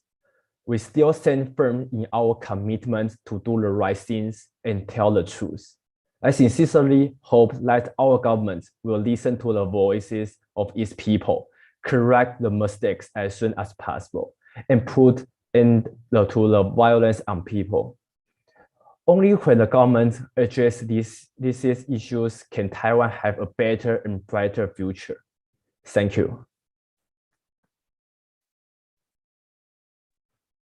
Thank you very much, Paul. And now, as we approach the end of today's webinar, before some conclusions, we have one more video by Tai Ji Men Dizi's Miss Sandra Ma. Please. Good day, everyone. Over 20 years ago, my friend told me that practicing Qigong at Tai Ji Men would make me healthy and happy, so I joined the Tai Ji Men Energy family. Brothers and sisters from all types of professions practice Qigong at Tai Ji Men, and we share our life experiences with each other. It provides a very friendly and welcoming atmosphere. My mother also joined us and practiced Qigong to improve her health. Later, I came to the United States for my husband's work and settled in Silicon Valley in 1997. My son used to be a very healthy and happy boy, but when he was 7 years old, he caught a very serious cold that triggered an asthma attack, and he had to go to the hospital for medical treatment. When we arrived at the parking lot of the hospital, he couldn't breathe and was so weak that he couldn't even walk, so I had to carry him in. That was a life or death situation, and it made me realize how terrifying asthma can be. Fortunately, the San Jose Academy was close to my home, and my husband, my son, and daughter all joined for practice. My son couldn't play water polo because of his asthma. When he played, his body had to soak in water for long periods of time, and when he was tired, he couldn't breathe, and that would trigger his asthma. Because he's been practicing Tai Ji Men Qigong for years, he is able to control his breathing rhythm and volume. As a result, he stopped having asthma attacks during his high school years. Practicing Qigong has accompanied the success of my son's development, and now he is healthy and rarely thinks about his asthma. Because of my personal experience, I find it incredible that such a wonderful organization has been punished by the Taiwanese government for the past 25 years under criminal and tax laws. Prosecutor Ho Kwan-ren abused his power in 1996 to investigate Tai Ji Men in the guise of religious anti-crime, and he even wrote with unprecedented mentions of goblins in the indictment. How can such an odd and perplexing accusation indict that goblins exist? What exactly are goblins? I've been practicing for so long and have yet to see a goblin. It is almost unbelievable. The Tai Ji Men Qigong Academy's spirit and aim have remained constant in the 55 years since it was founded. In Taiwan, it is customary for a Dizi to give his shifu with a red envelope as a token of respect and thanks, which is tax-exempt under Taiwanese legislation. In Taiwan, the gift of red envelopes is not taxed by any martial arts or spiritual institution. They commonly give red envelopes to wedding couples or to commemorate the birth of a new baby in the United States, and there is no tax issue. If you believe the red envelope is taxable, you should establish clear rules and regulations from the start. Despite the fact that the rules are confusing and unsound, they must set the score afterward. It is completely improper for us to levy taxes based on ambiguous explanation orders. We follow an ancient tradition of rituals and ceremonies to build the Shifu Dizi connection, and to present worship rites to convey our gratitude to Shifu, which is an innate belief. 2 international covenants safeguard it, and it should not be disturbed or destroyed at any Taiwanese location. Tai Ji Men Qigong Academy has been practiced in California for over 20 years, with 2 academies actively engaged in community service. Tai Ji Men has brought the ancient ways of Qigong and quality culture to the United States to promote the public's physical, mental, and spiritual health, which is a unique kind of national diplomacy. When the Taiwanese government utilizes taxation to oppress us, what is true democracy? The Tai Ji Men unlawful tax case has been going on for 25 years, and we hope that it will be solved as soon as possible so that we do not lose sight of the light at the end of the tunnel. On behalf of human rights volunteers, I attended the International Religious Freedom Summit in 2021 in Washington, D.C. in July of this year. I realized that political and religious human rights are persecuted all over the world. I hope that I will be able to advocate for Tai Ji Men's justice and righteousness, and that there will be no more human rights persecution in Taiwan or anywhere else in the world, and that our friends will be able to assist Tai Ji Men in Taiwan's human rights growth. Thank you all.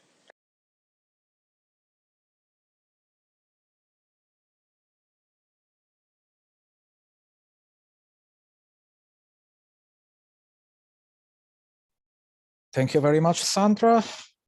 Sandra is also online in case she wants to add anything, or if not, we can move on. Okay, thank you. It's fine. Very nice video anyway, very professional.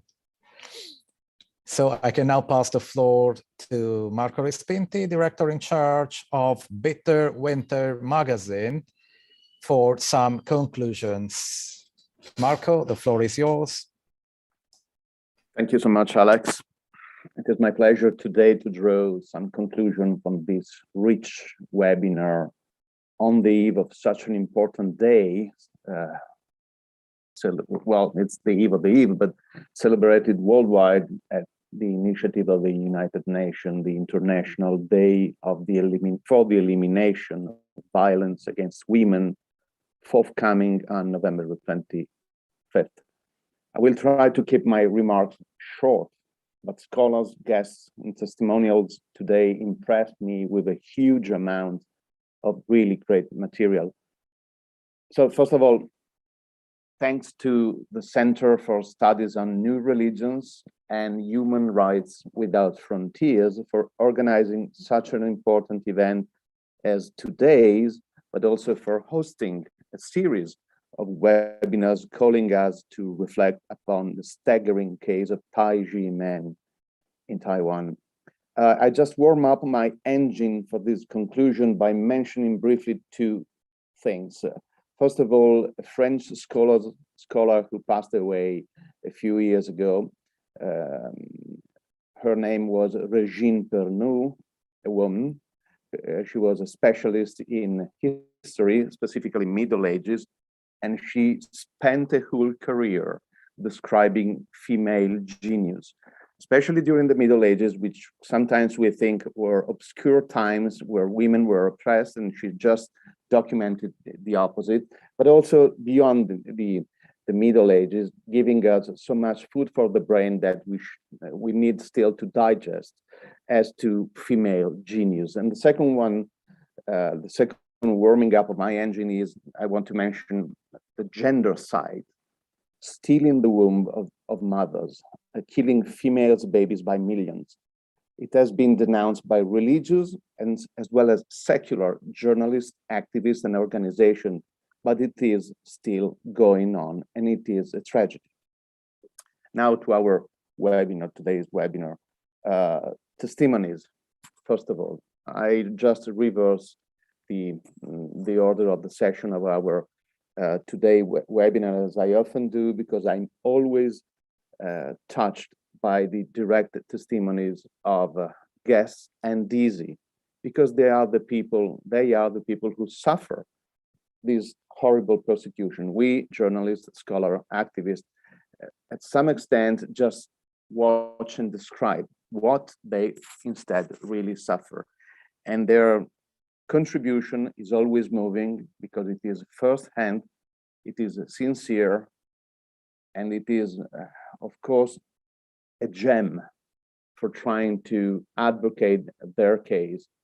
We scholars, journalists, activists, we are not Tai Ji Men Dizi, but we want to give our contribution to the Tai Ji Men case and cause, because again, it is unbelievable. So their testimony is always precious. Everyone should find some time beyond this webinar, these live webinars, to listen to their voices, to watch to their videos and presentations, and make up their mind. Are these people really guilty of nothing? So testimonies are a really important part of our effort in informing the general public on these perpetrated and too long injustice. And it is very pleasant that our today's webinar has been opened by a woman, my friend and colleague Daniela Bovolenta of Bitter Winter, whom I do thank on behalf of everyone here today. I found very appropriate to start my very brief conclusion by considering not the order of the session that just preceded us, but to mix things up. And after thanking Daniela for opening and leading the first session, to point at our great singer, Thea Crudi, a woman, of course. Thea Crudi importantly underlined mutual respect, pointing at that women have a treasure to offer to the world, and explaining that idea of a treasure through the concept of admiration, as understood by a saint, Saint Catherine of Siena. In my opinion, I take the liberty to interpret the thinking of Thea Crudi. She was speaking about admiration. Admiration calls, in my opinion, for imitation. You admire, so you imitate. And I cannot refrain myself to remind one of the greatest books ever in humanity, which is called The Imitation of Christ. And even if we're not Christians, that idea of crafting your life as imitating whom you think to be God or your spiritual guidance is the best thing that a woman or a man can do in life. And again, from admiration, imitation, I quoted Imitation of Christ just in passing. I would commend imitation for the moral strength of the Tai Ji Men Dizi, Shifu and Dizi, especially female Dizi, as we heard live today once more. And admiration, again, beyond imitation, brings our mind to the concept of beauty. You admire something because it is bare and simple, beautiful. And I want to stress here how touching in a twisted understanding of beauty, how sexual exploitation and pornography is a great form of violence against women today. And the sexual and pornographic mind brings also many of the troubles that all the speakers underlined today when they spoke of physical violence against women, exploitation and physical violence. Thea also used the verb embrace to describe the peculiarities of women. Embrace has a symbolic use as well as a literal one. Of course, you can embrace, but you can also embrace as a figurative way. I do find this word embrace very tender and very appropriate. And for this, I do thank her for using it today. And of course, I do thank her for her great singing. Let's go back to Tai Ji Men. Tai Ji Men is the case in point here today in this series of webinar. Tai Ji Men has been suffering injustice for a quarter of a century. And as we saw today through very moving and staggering images, especially women are targeted as an elective object or objective of violence and harassment. And this is too sad. My good friend Alex Amicarelli, in presenting testimonials, Dizi and guests, used the round expression fighting for justice, and he tied that to women. Women in the Tai Ji Men world, in the Tai Ji Men community, do fight for that justice, to redress injustice. They fight to redress injustice for men and for themselves as women, being the most elective target of government injustice. Going back to our scholars, Professor Introvigne's witty sociological approach informed us of some quantitative aspects of religious attendance, which properly used in his scholarly hands shed light also on qualitative aspects of religious life among different persuasion and people, introducing us to the devout sex. This category deserves, in my opinion, further studies. It's so beautiful. It's so marvelous. Female is a devout sex. So we should explore more in that sense. And again, this understanding of female as devout sex also inspire some kind of devotion. Yes, devotion for the devout sex. Female who play a unique role in life and society. In fact, Professor Introvigne reminded us that some scholars argue that the direct experience of giving birth and being mothers is in itself conducive to spirituality. And some spiritual tradition, he reminded us, maintain that women have a direct or a more direct relation with the sacred, or even mediated for men. Of course, females cannot perform in life and society without the company of men, but this just stresses the point all the more, underlining the basic binary structure of the human being and how individuality is best tempered and formed through bonds, social bonds, first of all, family bonds. On the eve of the International Day for the Elimination of Violence against Women, this is so important, in my opinion, and must be said and repeated time and again. Thus, an alert sounds loud for me when Professor Introvigne reminds us that being women more spiritual than men, those who want to destroy a religion usually attacks its women. Now, a good friend, Mr. Willy Fautré, has given us today a great contribution focusing on the well-researched report by the Human Rights Without Frontier that Willy co-founded years ago and leads. Of course, I'm not in the position to take Willy's place, but I have the impression that the situation described in that report has not fundamentally changed.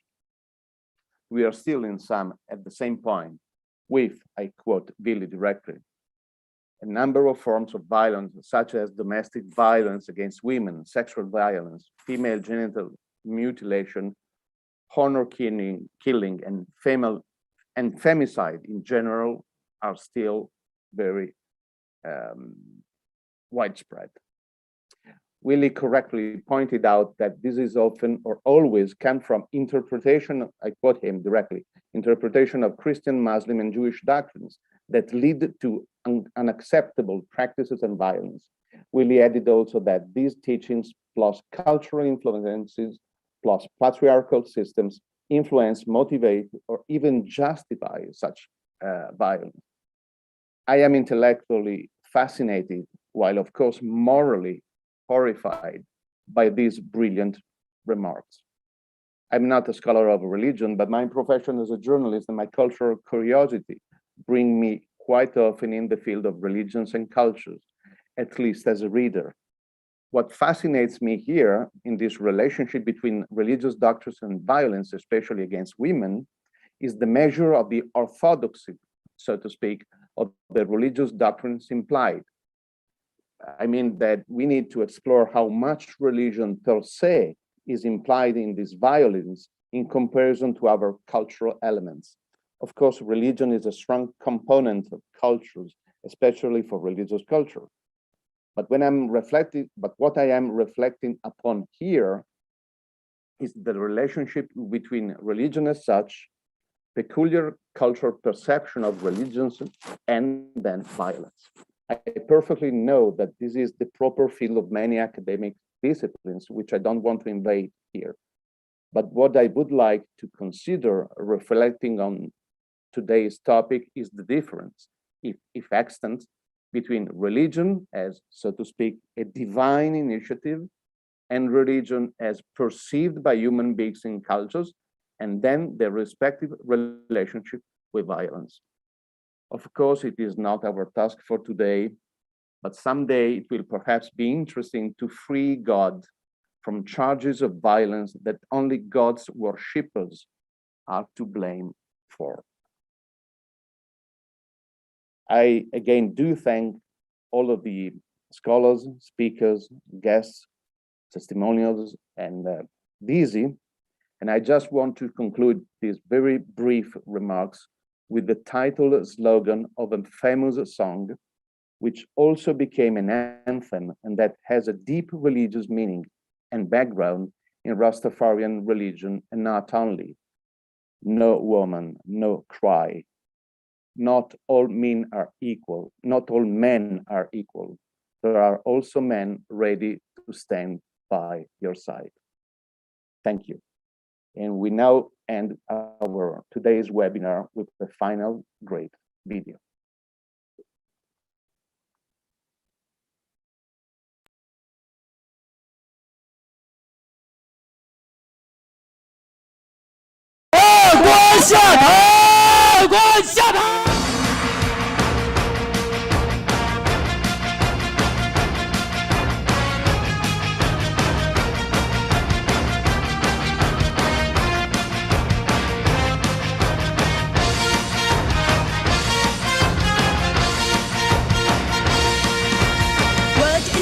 About the Tai Ji Men case, Taiwan Supreme Court found Tai Ji Men not guilty of tax evasion or any other charges. The National Tax Bureau and the Ministry of Finance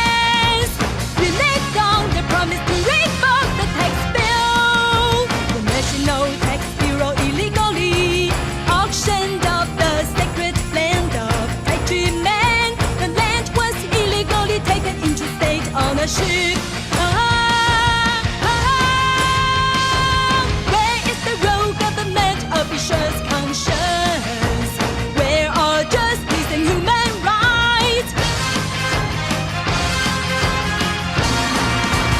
What is the truth about the Tai Ji Men case? Taiwan Supreme Court found Tai Ji Men guilty of tax evasion or any other charges.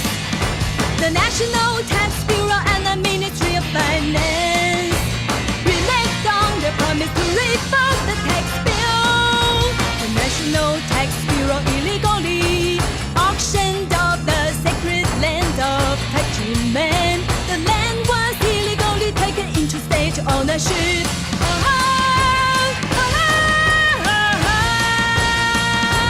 Where is the rogue government officials' conscience? Where are justice and human rights?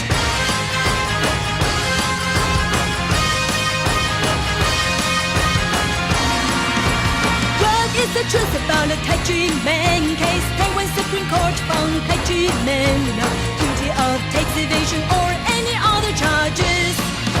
The National Tax Bureau and the Ministry of Finance reneged on their promise to reform the tax bill. The National Tax Bureau illegally auctioned off the sacred land of Tai Ji Men.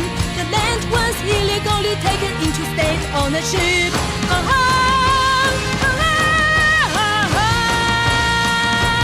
Where is the rogue government officials' conscience? Where are justice and human rights?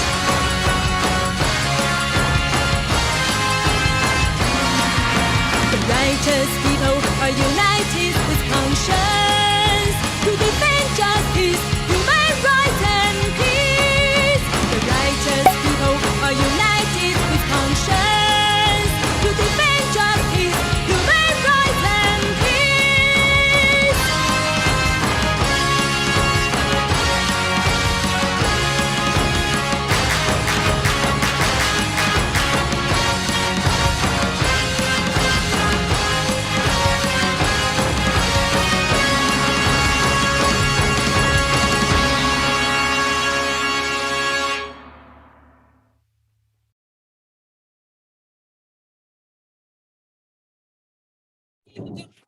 Why you need here to go to Chen's?